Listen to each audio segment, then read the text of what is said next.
let me go get a beer, man. I got a craft cider. Hold on. Oh, what? No ciders. What the hell's wrong with you, man? Cider?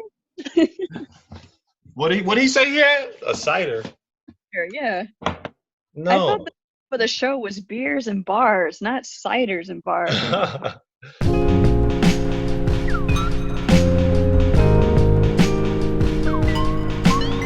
Yo, welcome to Beers and Bars. Your place for rapid fire hip hop discussion and of course great beer. I am Kamal Kiddo. OT the Golden Child. Thank y'all for checking out last week's episode. Big shout out to the homie Jitta Thomas who came through. Make sure you check out his new album Demons. He was on our last episode. As you can see, we have before we do anything, we have a guest here with us. We're gonna let her introduce herself. You can go ahead. All right. I'd say, hey, everyone. This is Denise. I am the one who owns the page Kinky Sudz. And just to give you a little bit of background about myself, I'm originally a Midwest girl, but I moved out to Cali because I absolutely hate snow. But I've been out here for about 4 years now at this point. Used to be a scientist. I have a PhD. Got tired of academic research life and then decided to transition into consulting, which is where I am now, where I work with a bunch of pharmaceutical companies. But on the side, I like to do a lot of beer things, which I'm trying to build up. So yeah, just a little bit about myself. Oh, other things about me that a lot of people don't know about. I love comics. I love fast cars, mostly American Muscle. Big into sports. Wow. And I really love photography. So. All right. Wow. Okay. Wow. And we'll get more into her page and all that stuff. We're gonna be chopping it up with her about about her page and everything she's got going on right now. And what else? Come on. What are our other two topics? So we're talking today about Division's new album, DVSN. Division. How do you? I think they go by Division. A Muse in her feelings. Yeah. A Muse in her feelings. And Insecure finally came back for season 4. So we'll be talking about just the early. There's only 2 episodes. 3 out now. There'll be 3 out by the time this drops, but there's 2 when we're recording this on a Sunday. So Sunday. Right. So yeah. Let's go around the horn, man. Let's do it. Let's what you drinking, Otis? Let's take it to Denise first. You're right. You're right. Me? Yeah. Oh, I am a big fan of dark beers. I really love stouts. So I got this Campfire Stout that's made by High Water Brewing. It came in just a couple of days ago from Craft Beer Kings. So I'm really excited about this. This is supposed to have, so it was made with graham crackers, molasses, and there's supposed to be like some caramel flavor that's in there. So, you know, I'm really curious to see what this is going to be about. Yeah. Okay. So you this is your first time having it then? Yeah, first time. Ooh, look at that color. Look at that color. What's the alcohol percentage on it? What is it? Ooh, let's see. I want to say, this is my first time even looking at this in very detail. I have to look and see what it is. Off the top of my head, I don't know. Okay, that's cool. Can't find it on here. That is cool. 6.5. So it's a light stout. Okay, yeah. I've been getting into a lot of the lighter stouts lately just because, so up in Chicago, Revolution Brewing does this, what is the thing they do called, come on, I'm losing it. Revolution Brewing does their Deepwood series. Yeah. And their stouts are like 14 and 15%. So it's good. Love those. Yeah, but you drink like 2 or 3. Well, 2 and it's like, For sure. That's the beauty of it, right? You get hit hard, you feel full, you're good to go. You're good. You know, you got a whole meal. That's what's up. I have, so I'm drinking today Infinite Citra. This is the Citra hopped IPA from Pipeworks. Pipeworks is... I'm writing down everybody's beer. Okay, yeah. Pipeworks is known for they're known for delivering on their like traditional West Coast style IPA. So I've had, this is the last one in my 4-pack, so I'm familiar with it already. It is true to its name, Infinite Citra, and it definitely is kicking with the Citra hops and whatnot. Pretty clear, as you can see. Hey. You guys can see that. Pretty refreshing. I'm digging this joint. It's coming in at 7.3% alcohol volume. I did this one because it is a traditional West Coast IPA, and our guest is from the West Coast, so I kind of, you know what I'm saying? Well, she's Nice. on the West Coast, you know. So on the West Coast, you know. there you go. So, And Kamal has a right. So because we're having somewhat of a more chill, seductive, softer episode today, we're talking about Insecure. We got Denise over there. You know what I'm saying? Oh, you were talking about me. My bad. I'm gonna go ahead and we got a whole R&B album. I know, right? Another R&B album situation going on. So I'm like, you know what? I'm gonna come through with a young cider, real quick. You know what I'm saying? I've had that. That's the Brooklyn. We've had it. This is California Ace, actually. Okay. California Ace. California Ace Pineapple Crab Cider. All right. California Cider Company. Produced and bottled in Sonoma County. So, 5% alcohol volume. You know what I'm saying? All right. You know. Let's cheers it up before we start talking. Going on here. Cheers. All right. Cheers.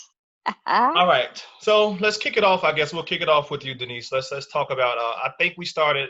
I started following your page about maybe 2-3 months ago. I started seeing, you know, all the beer knowledge and beer facts and all this stuff that you're dropping. And I thought it was pretty cool. Then I read the profile. I'm like, dang, PhD, you know what I'm saying? And I saw recently that you know what I'm saying, you just were in school to be a beer server. So talk about your journey. Yes. Oh, yeah. So really started getting into craft beer, about 6-7 years ago. Okay. And it was really, I was more into spirits. So anything that was like tequila, vodka, bourbon, rum, that was my thing. And my ex at the time was drinking a beer, and it wasn't anything like, you know, special. It was just a Guinness. And I was like, you know, let me try that. You know, it's dark in color. It smelled chocolatey. I was like, let me get a, you know, smell of that. Let it get a taste of it. And I was really into it.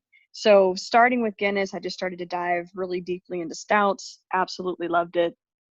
Back in Michigan, I got into home brewing. I used to grow my own hops. So I was really into it back in Michigan. Yeah. So, and then I moved out to California. Me and the ex, we split. I let him keep the brewing equipment, which probably wasn't a good idea. Because now I'm like, I would love to brew. So I need to rebuy everything. But I haven't brewed since I've been out here in California, which is very, very sad. However, I have started to get more and more into beer. So combining my science background, my love for, you know, putting recipes together, I really started to want to learn a little bit more about flavors and how do malts contribute to that? How do the hops contribute to that? Why are yeasts important? So I knew that from a science side, how to maintain yeast and how to grow them, but really trying to understand the flavors that they actually contribute and how that happens, right?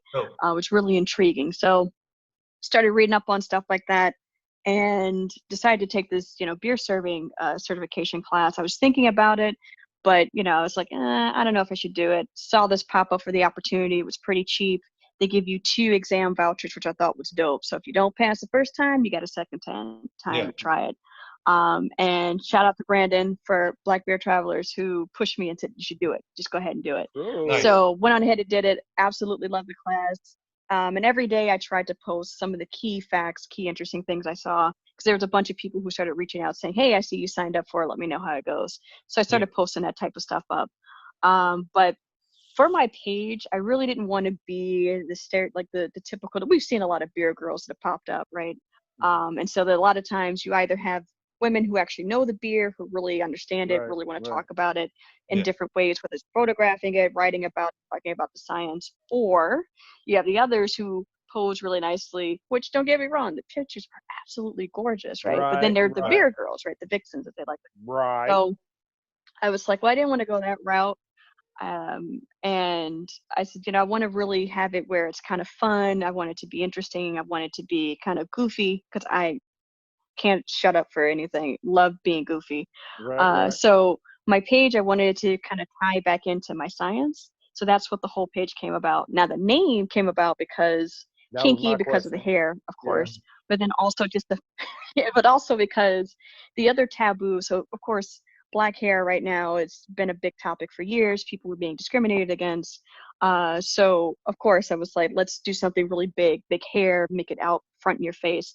The other taboo subject is just the idea of sex, and people get really, like, we all know what happens. Right. But people kind of get a little kind of standoffish about it. So I wanted it to be kind of fun. And there's a lot of things in beer that you could play off of, right? We always talk about, ooh, good head. I mean, true. Many things you can say about that, right? True. So that's like what she said. Things like that, making it fun. Exactly, which is what I've been posting with some of my stuff. Like, that's what she said. That was a little too big. Well, that's what she said, type of thing. So it's like playing off of things like that. And then I'm also trying to incorporate crossword puzzles. So I do that monthly, which next week another one will drop. But I'm also in the process now of trying to start up a blog where really going to be tying in some science with beer. So not the traditional, what are the chemical reactions that go on in beer, but more or less just like, how is science really influencing beer? And so the first article I'm going to write about is how does, can robots brew beer? Because we know humans are really the ones making the recipes and stuff, but can a robot really help in that process? So I'm going to talk about how that's been being used lately. So awesome. So how first article, bringing AI into beer. Dope. I like it. Yes. So how can people find your page? So I'm on Instagram right now at Kinky Sudz. And I will be dropping more information about the website, which hopefully will go live this week. But I'm also in the process of designing like t-shirts and other merchandise. So, hopefully that will be dropping in the next couple of weeks as well. But definitely follow me on Instagram. I haven't gotten into Twitter just yet. I feel like for someone like myself, I'm already doing a lot on Instagram as it is, and I'm not really the type of person like to put everything out there. But who knows? If this really starts to take off, then maybe I may get on Twitter. But we'll see. We'll see what happens. I feel you. Yeah, I'm not really a fan of Twitter in general anyway, so it's a tough play. It's like, I don't know. I like Instagram much more from a marketing standpoint. So, but I agree. appreciate the knowledge and whatnot that you be dropping. I'm reading a book right now called Tasting Beer, I believe, from Randy Mosher, and I just finished the. I got that. Yeah. I just finished the section on barley and the importance of enzymes because they break down starches and whatnot into simple sugars and all that. So that's where I'm at right now. So I feel smarter. Nice. That's what's up, right? All right. I mean, you got that PhD talk right now.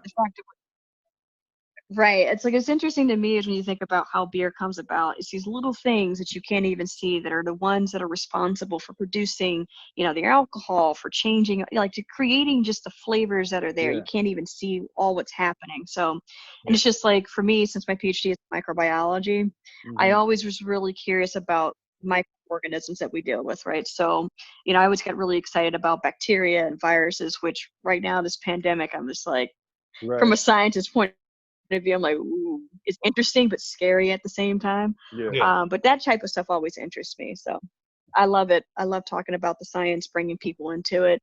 But people are really shocked when they find out that I'm a scientist, and they're like, wait, how old are you? And I'm like, over 30? And they're like, nah, I don't believe that. Like, for sure. So do you have any vision to see a Kinky Sudz branded beer in the long run? Or is that even something that you're interested in doing? I know you used to brew, but are you still interested in brewing and making it a product? Yes. Yeah. I would love to be able to make some beers. I have this book where I have a list of beer names that I've come up with and styles that I would want them to be. And again, playing off of the whole idea of Kinky Sudz and just things that I'm interested in. So there'll probably be a lot of like movie and comic book references because I read a lot of comics, a lot of graphic novels. So anytime I go, like any type of big movie comes out, like all the Marvel movies or the DC movies, I go see them. So there definitely will be elements, close to me with like comics, science, sci-fi type of stuff that will be brought into that. And I would love to do that. As far as like long term, I think a brewery would be cool, but I think what I would want to do instead of being the one brewing would be to help people who want to start breweries. So along the lines of maybe starting up like a brewery incubator. So usually when they have like biotech incubators, they'll have like space set up for people to come in, utilize that space and help start up their companies. But I thought maybe if we can do that in a brewery style where you could have this space for people to come in, you know, they can rent time on the brewery equipment or, you know, kind of learn and take classes to kind of build up their skill and their craft, work with a marketing team in there to kind of help, you know, create their can arts or bottle art, learn how to market properly. Having that type of space for people to get them into it, I think would be really cool. Because again, there's a lot of resources that are out there, but creating a space that's, you know, safe for us, people of color, you know, where they feel like, okay, I'm welcomed here and I'm not getting stared at type of a thing is something that I really would like to do. That would be my long-term goal, honestly. Okay. Nice. Yeah. That's what's up. OT, you got anything else? No, we appreciate you coming on. Just one more time, you can follow you at Kinky Sudz, right? That's Kinky KINKYSUDZ. Z. Yep. Z. See, and she can't spell either. Ours is Beers and Bars, so you know, perfect. I mean, you got to put a Z on there because once you drink so many beers, you go to sleep. I mean, that's just me. That is a fact. Come on, where you want to go, Division or Insecure? Let's talk about Division. Let's go ahead and talk about Division real quick. Yeah. So are they from? I know they're an OVO product. They're from Toronto. They are from Toronto. Daily and producer 1985. I've heard some stuff that 1985 has done before. Okay. He's producing stuff. He's producing stuff on Take Care. On Drake's project. He's done some stuff here and there. DVSN, this is my first listening. I've heard of them. This is my first listen of a full project. Yeah. Right. And just opening, I'm just gonna come out and say it, but you know, I don't know if Drake got his feels from DVSN or if it was the other way around, but I definitely heard Drake in the early songs, at least the first 2 or 3. And then as it goes on, I kind of heard a little bit of Bryson Tiller too, actually.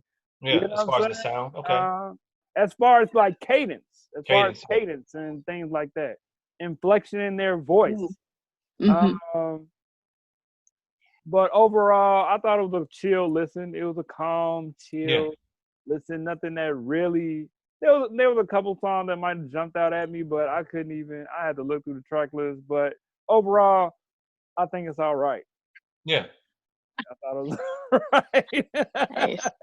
How do you feel, Denise? What are you thinking about the project? I listened to the whole thing, went into in a couple sittings, and I was like, okay. I was trying to figure out exactly what did I like more. And for me, when I listen to music, because music, I absolutely love it. I will either put music into 2 different categories. If it's just for the beats itself, or do I like it because of the message that's in the lyrics, right? Sometimes you get some that are really married well together. With this one, I felt like for some of the songs, I think there was a few songs that married the 2, and then others, it was just like a complete split for me, where it's like, I really like the music, don't really care about the lyrics. Right.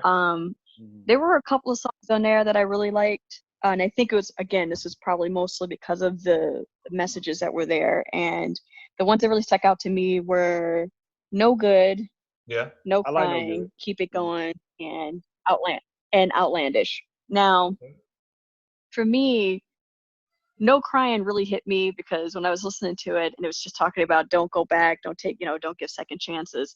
When you start thinking about your own personal life about things and you go, how many times did you go back to a certain person or give people chances that you like, okay. So, and then you have those moments like after a breakup or if you guys do a split, you're kind of just sitting there going, yeah, and you have your moments, right? But then you finally get over that hump where you say to yourself, you know what, let me stop being soft about this. Let me stop crying and giving time to this. Let me just move on to it. So it's like certain songs like that one really hit me.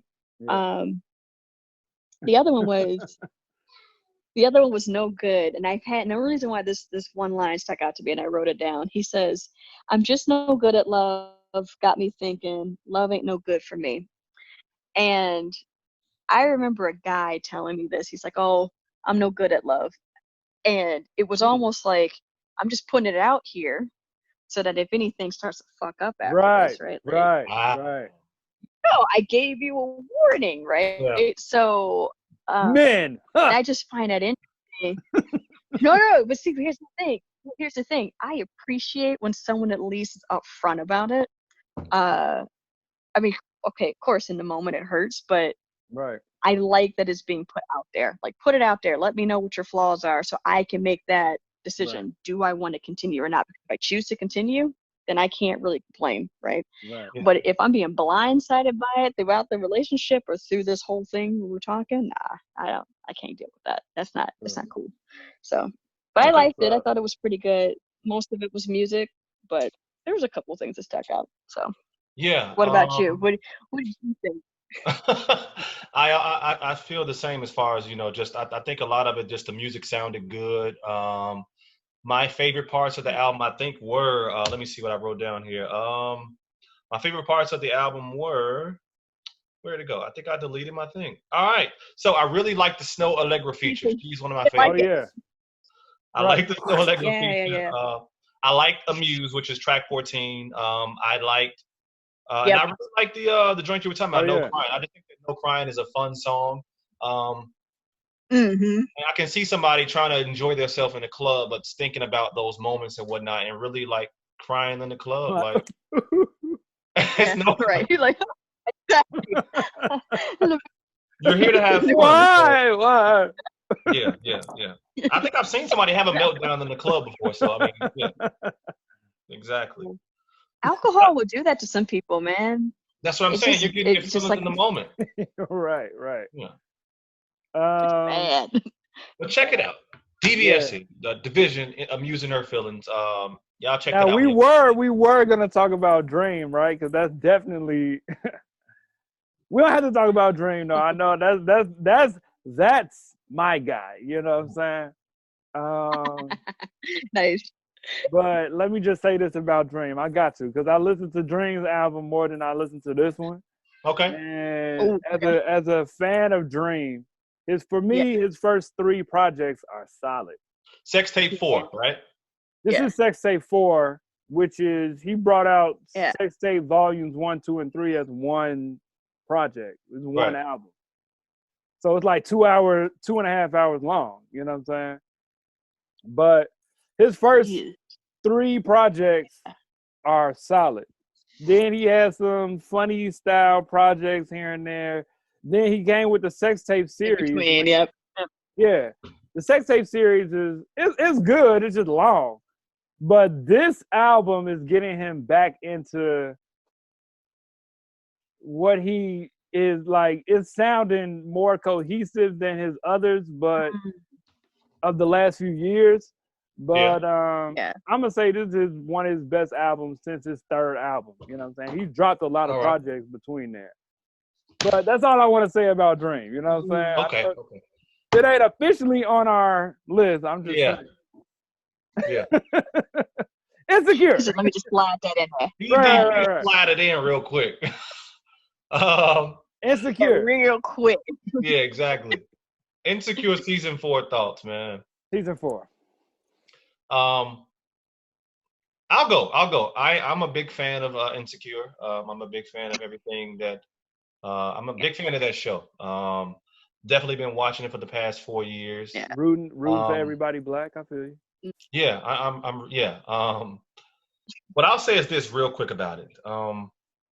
It, like, to your point early on, it is messy early on. It is funny to see Issa, try to keep this relationship with somebody who is with her ex, and that's out the gate. That's episode 1, right? That's a very interesting. Right.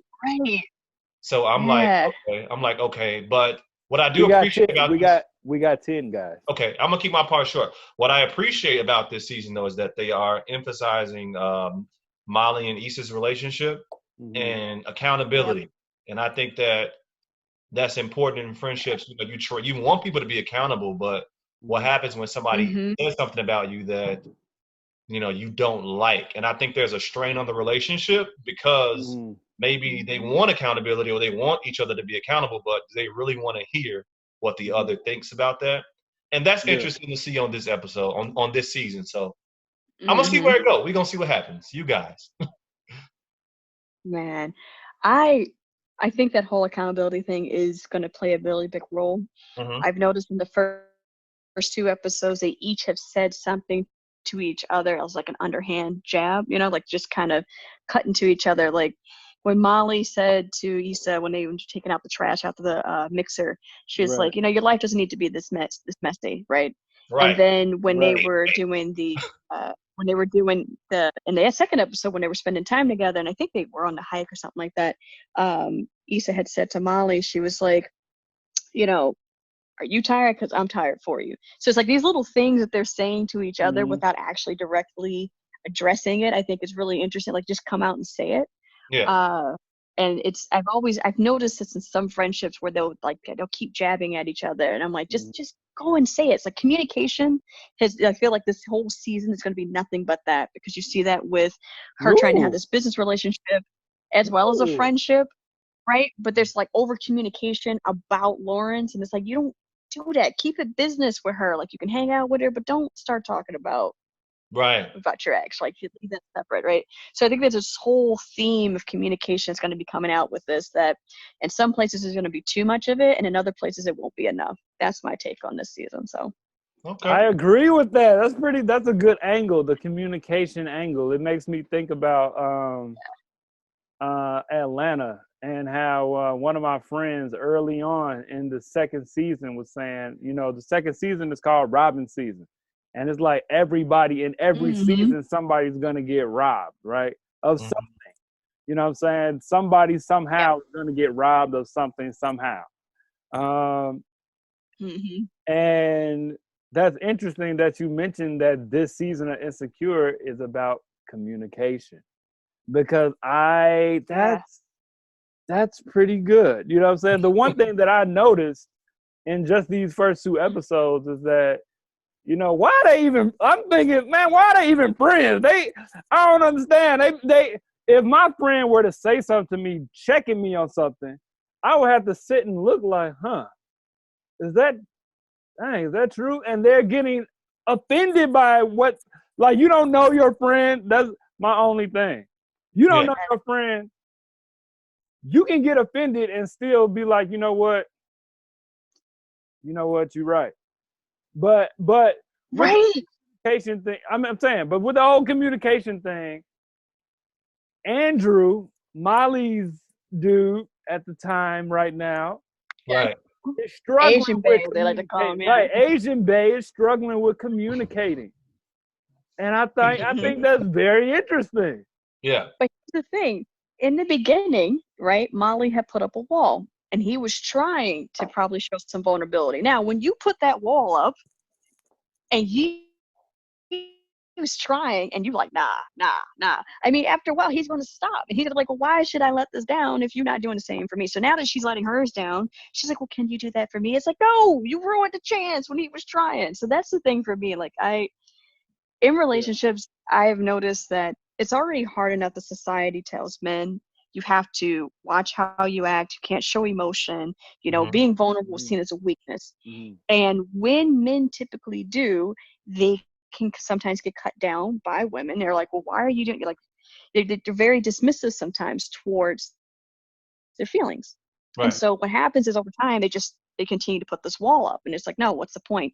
And I get it. You know, if you've been hurt before, you've tried, you kind of stop doing that, right? Like, what's the point?